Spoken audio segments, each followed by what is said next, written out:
Hey, y'all. Welcome back to Your Relationship with You. I am so excited to speak with you all today because I want to get into some things that I normally don't get into, but I figure we're on this journey together. So let's talk. Let's talk. Okay, so I'm going to talk about dating mindsets, something of that nature. So y'all just follow along, walk with me, and let's see how we get this thing done together. Okay. All right. So the new role that I'm in my professional life has opened me up to a lot of behavioral education. Okay, so behavior modification and things of that nature. So, what is happening is I'm learning that when you're in adolescence, and specifically when you're in survival mode, you will adapt certain behaviors and certain fixes to get you through certain situations. Okay, they're like your problem solving skills.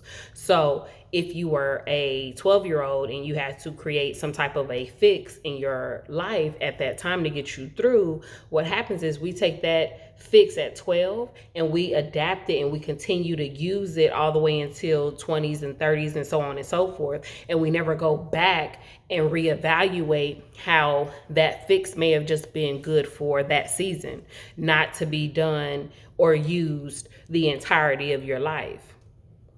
So if I take that concept and I adapt it to my dating life, those of you all that don't know me, which is a lot.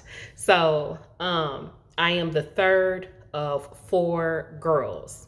My siblings, we are all girls.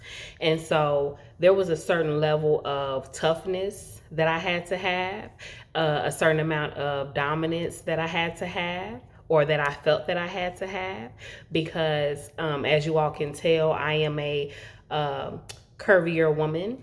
And I've always been a curvier person. So even at 12, 13, 14, I looked very similar. Okay, very similar. And growing up in school and all of that back in the 90s and 2000s, it was not safe for your girl. Like, you got boys running past, grabbing, touching, and all that. And I had to make it very clear that you're not going to grab or touch me, okay, without my permission. And I made that very clear, and I did not have very many problems in that area as much as they may have wanted to. And if you ever watched like The Wood, when the girl turn around, start hitting the guy, like a lot of my actual fist fights, I was a scrapper, were with guys because they wanted to, or maybe I wanted to challenge them. I'm not sure who initiated the whole thing, but I fought. And so as I've gotten older, that fix, that problem solving skill, that trait that I adapted is no longer serving me in my adulthood. I don't want to be an aggressive or a dominant woman. That is not who I am. That's not who God created me to be. That was something I felt I needed to do to get me past a certain point in life. I no longer feel that way. I no longer need to have that particular skill and apply it in that particular way. There are things that, you need to be assertive. You need to be able to advocate for yourself. All of those different things, which I definitely have. However, they have to be adapted in a new way. And so that's where we come into, I'm always speaking to you all about being reborn, shaping your mind through Christ, allowing Him to come in, remove the things that are not like Him, bring in the things that are. Like, it has to be like that. Absolutely has to be like that. And because we don't go back and fix those things. And we don't always submit our whole self to God so that He can do the shaping and molding. And so this video is about me putting my whole self in God's hands. All the things that I thought I was doing to protect myself or, present myself in a particular manner, all of those different things.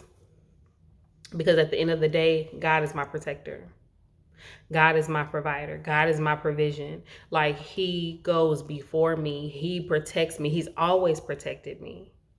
I don't have to do that myself. I don't have to be this rough and tough with my Afro puff. Like, I don't have to do that. Okay. And so it's a little challenging to let that thing go because I've adapted it so much as my personality. Okay. So I'm posting this as encouragement to any other women that felt like they've had to adapt certain things. Okay, that's no longer serving them. Okay. So I'm going to leave it there. And y'all pray for me. I'm going to pray for y'all. Let's present our whole selves, to God and allow Him to shape and mold and recreate us in His image, in His likeness. Okay. All right, y'all. So y'all be blessed. Be a blessing to others. I will talk to y'all again very soon. Bye bye.